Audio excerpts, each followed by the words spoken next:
The first line I do is already wrong. Acting is more important. It doesn't mean that you are an animator laughing, which means success.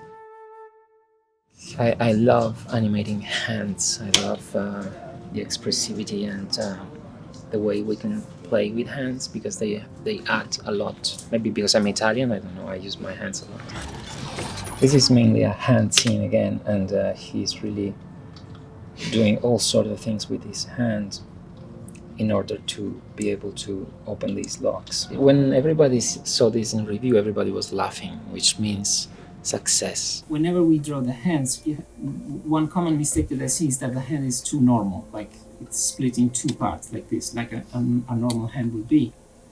So this would be the knuckles, but then this would mean for you a lot of work. Jasper's hand is usually 3 parts, like 1, 2, and 3, so it's much longer. It's like a, and he has a huge thumb. So the main shape, he has his knuckles here, and then the middle knuckles, this knuckles here. So it's really important that this shape is really, really long. Now the best reference you can have on the hands, apart from the marketing drawings, you should find this on Shotgun and constantly look at these hands, because this is probably the one of the best model sheets we have on Shotgun. They look like milk cows drawings, and this is Sergio Martin's work. It's very early work, but it still works a lot. It keeps, I mean, even if it is an early stage of design, I think it keeps a lot of value even now. And as you can see, the knuckles here are more towards the, they are not in the half of the hand. See how long the fingers are. Whenever I draw the hands, I make sure that I respect that. So I draw the main shape, and then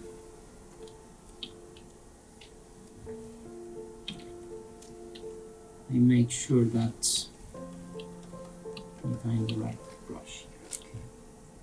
Even here I count the lines. I don't get too much complex on the fingers.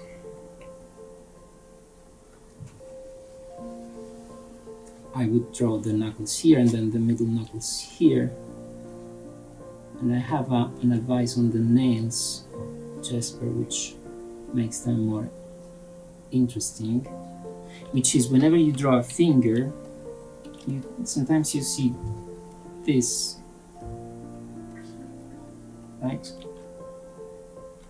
on the nails, which can work on when the hand is far away, but when it's close up, I would rather do this.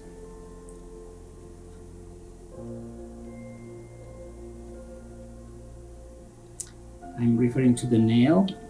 This, I draw this line first, and then this one is very important to me. Because see, these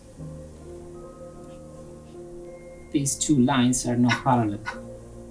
And this makes us feel that the nail is actually planted inside the finger. So if you find yourself a finger that is drawn generically like this, make sure if you have a hand where the finger are like this, for example, you might find an in-between that is just generic as this, okay? And because maybe the animator didn't have time. So what I would do here is, I would do what I usually do that helps me a lot to keep the harmony between the shapes in the hands, is that if I draw this part, then I don't keep drawing this finger, the whole finger. I draw this, and then I draw this and this and this, so that I can feel this shape connecting these parts, and then I draw this, this, this, and this, if it's visible. Otherwise I draw this, this, this, and this. so that I can feel in one gesture how much I am changing from one finger to the other. And that's almost like animating in a way.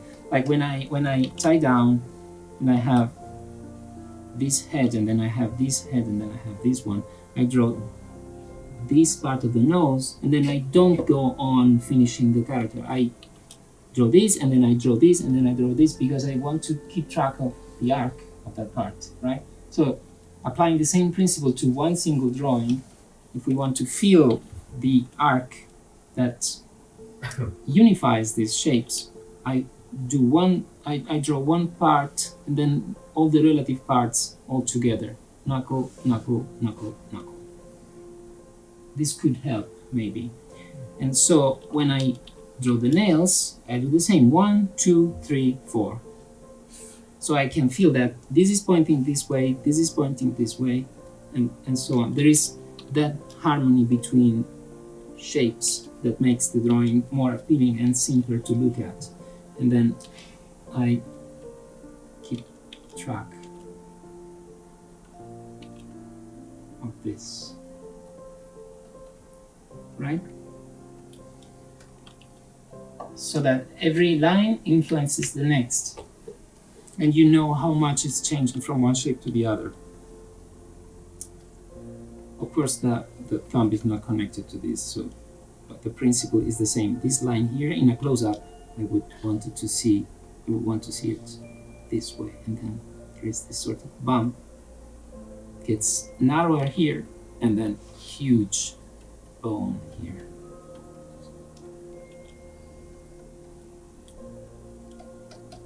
So I can count 1, 2, 3, 1, 2, 3, 4, 5 lines. It's very simple.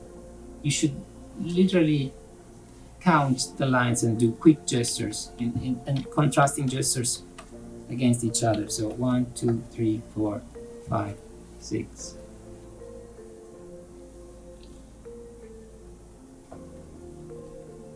The simpler the drawing, the quicker the gesture, the more appealing the drawing is. Of course, if you have to make sure that underneath you have a solid construction and an harmonic construction. So when you draw the whole body has to be treated as one single mass, and then on that one you do 1, 2, 3. You do your few lines to make the character appealing, but on top of something that is solid and that you can see. This is no way to treat a person.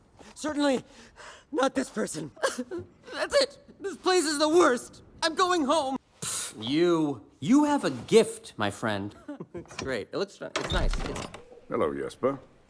Dad? What? Sorry, let's talk outside. It's a little cramped in here.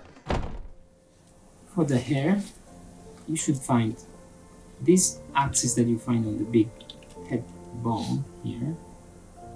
The vertical axis is where the hair attaches here, and then there is where all this hair starts. It's like you have one single line that describes this shape, this main shape here, this way, and then you have several group of hair. Now you don't have to be strict about this. Of course, you will have already there onto the animation, but if it's not clear, you have mainly, I would say, 4 groups, which is 1 to the other one. I mean, this area here, the other one on the other side, this main flick of hair,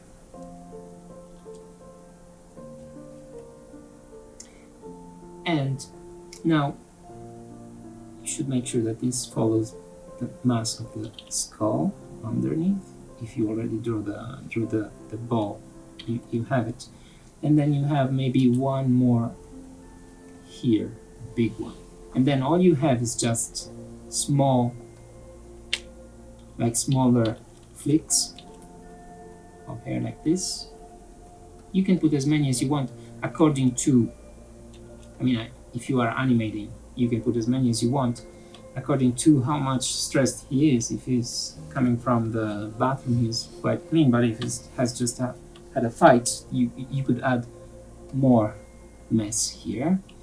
But for to reply to your question, if it is a close-up, I would just draw one line inside each group, like, or even just one here, this. Because this line, if we don't draw it, lighting would feel that this is flat shape, and then they have to find a solution themselves. But if we indicate where this line is, this helps them understand that there is probably a peak here, like a sort of crest. I don't know how to call it, but it would help us understand that the hair has this sort of arc. I wouldn't add more than one there, like this.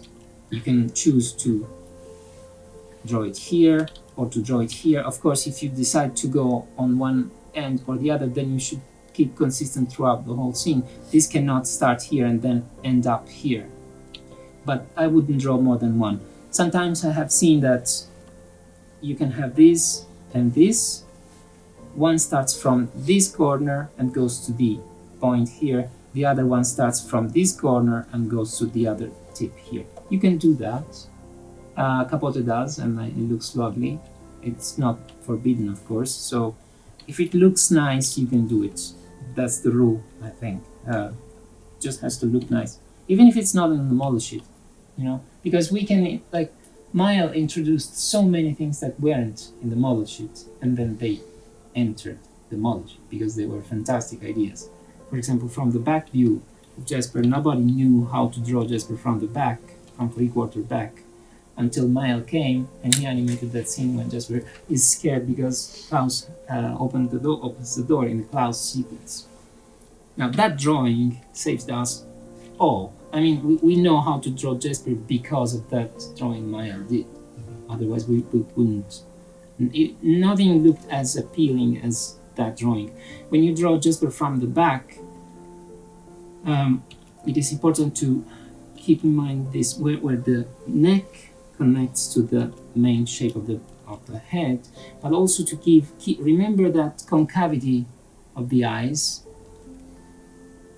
It's still there even in the 3/4 view, this way. And you might even give some depth, some three-dimensional depth, by drawing the other side of the chin here. If the angle allows it, you can draw this line here, okay? And then you start placing the hair where it should be, following the same rules as in the front view.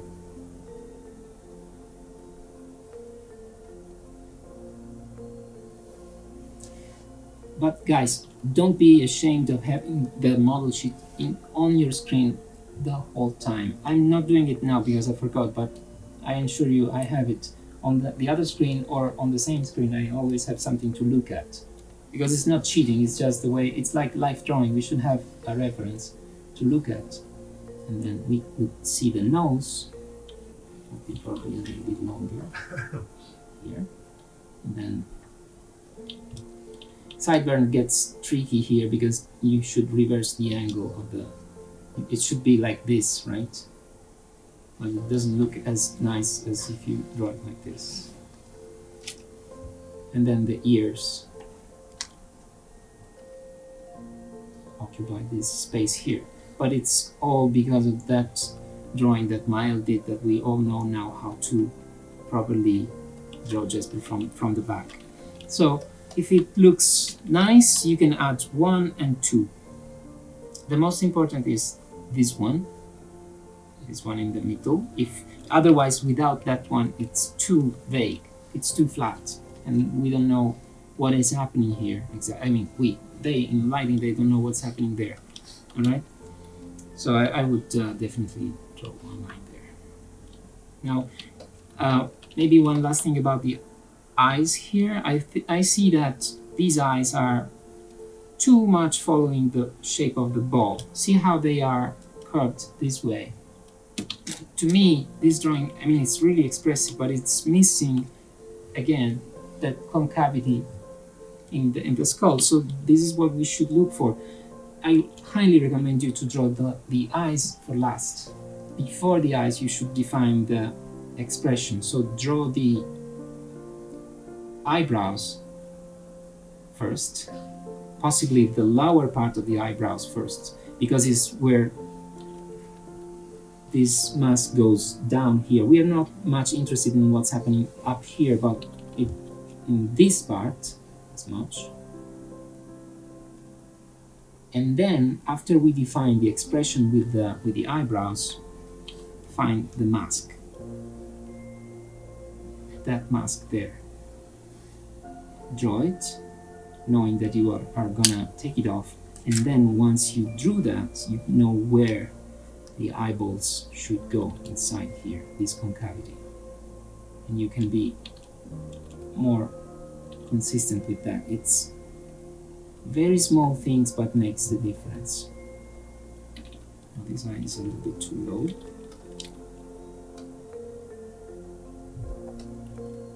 But now we know exactly where the eyes go because of that mask. Okay, and then 1, 2, 3, 4. 1, 2, 3, 4. Whenever I draw the eyelids, for example, I draw them in one go. If this is the nose and he has the eyelids slightly down, I draw the eyeballs, and then I draw these in one go, keeping these on the same line, even if the angle doesn't allow me to do that because it's this way. I keep consistency between these lines. Find those construction lines that connect lines, because that would make your drawing nicer and more readable. But it's really nice when the eyelids are almost horizontal.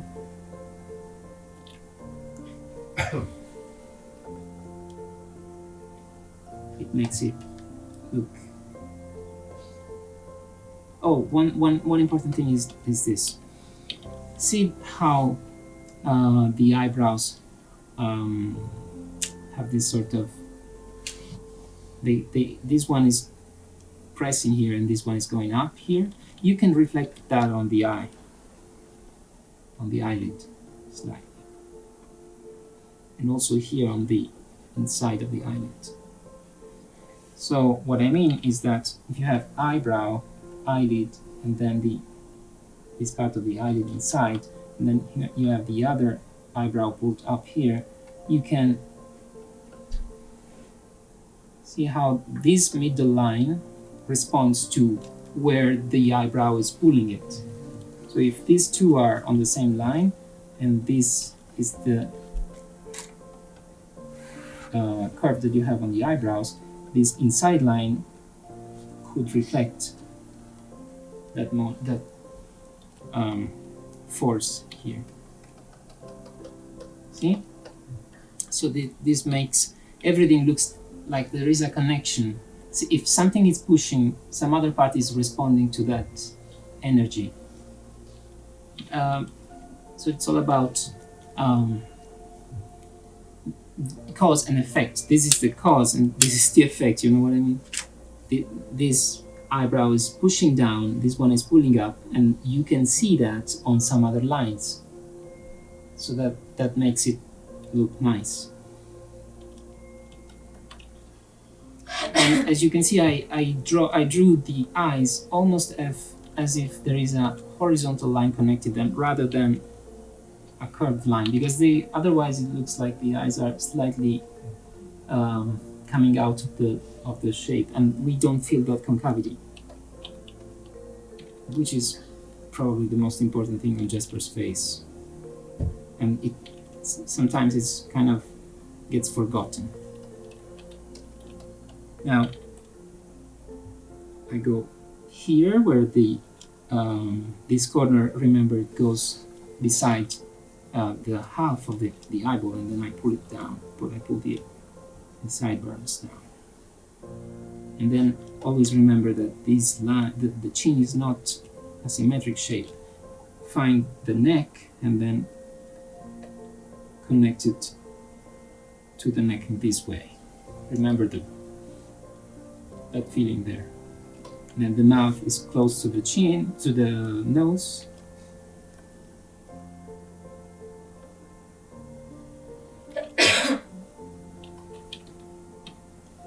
Sideburn. When I draw this sideburn, I always immediately draw the other one. So I know 1, 2. It's as if I'm drawing the same thing. 1, 2. Same for the ears. I need to understand, I need to know, I need to feel that this point, where is it the other one? Here.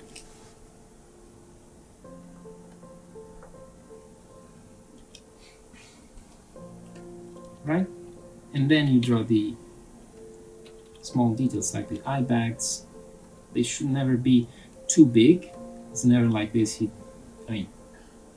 He's never that tired, so this is already enough. And then you can draw the rest of it. So you can put more eyebrows. You can draw that line in the middle to give more tension. These are the things that don't make the character on model. It's just it adds more details, but the character is already on model. Enough, I think. What else? The color. Make sure the color is not, even if this shape is underneath, it's not really that curved. It's not one single shape. That is the tension that goes there, but the color should always be a little bit more straight. And then remember the connection between this and this. If you draw this, draw that. So you can feel the connection. When you're drawing one part, think about what's the other one doing. For example, this would be wrong if we have the shoulder pad this way and the other shoulder pad is this way, where we can see the upper part of this one and the part underneath this one. I mean, that feels a little bit too much disconnected to me, as if this shoulder is completely disconnected from this shoulder. Usually, there is a very close connection between the shoulders. These buttons here, if I remember well, have the same size of the buttons that are on the skirt. Same coin shape. And what is nice is that if this color line follows the shape of the body, shape of the thorax, and this one go a little bit more straight, like this. The key points on Jasper is really what I talked about, is where you place the mouth, where the chin is connected to the neck. This shape, I like it a lot. Straight behind here, curved it up here. Look at Capote's drawing, and then you carve inside the skull here to find that concavity.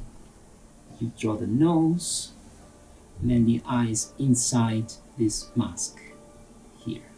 Sideburns, ears, but it's already on model if you find these shapes this way. Okay, it's pretty simple. It's as Thor said, it's a pretty generic character. It's not nothing. It's not Klaus. Klaus is impossible for me. I don't know where to start from. The first line I do is already wrong. It's already off model, but on Jasper, I mean, it's difficult to get to that. But if you simplify and you keep in mind this thing that the chin is attached to the neck, and you don't forget about this concavity here, you already have done a lot of work. Maybe this happens with Italian students. I've been teaching for almost 10 years now, and what I see in average is that they focus a lot on drawing. And they're great, actually. Some of them draw very well, but they often completely underestimate the acting part. So they think, okay, I can draw it, so it's done. It's mostly done. No. You can draw as Milk Cal as well as musical, but it doesn't mean that you are an animator, because there's the other half of it, which is acting. I think that we should dedicate our work, our energies in both drawing and acting. I would say I would reverse the order. Acting is more important, and then drawing as a tool in order to get that acting real on screen, in order to make the performance become real.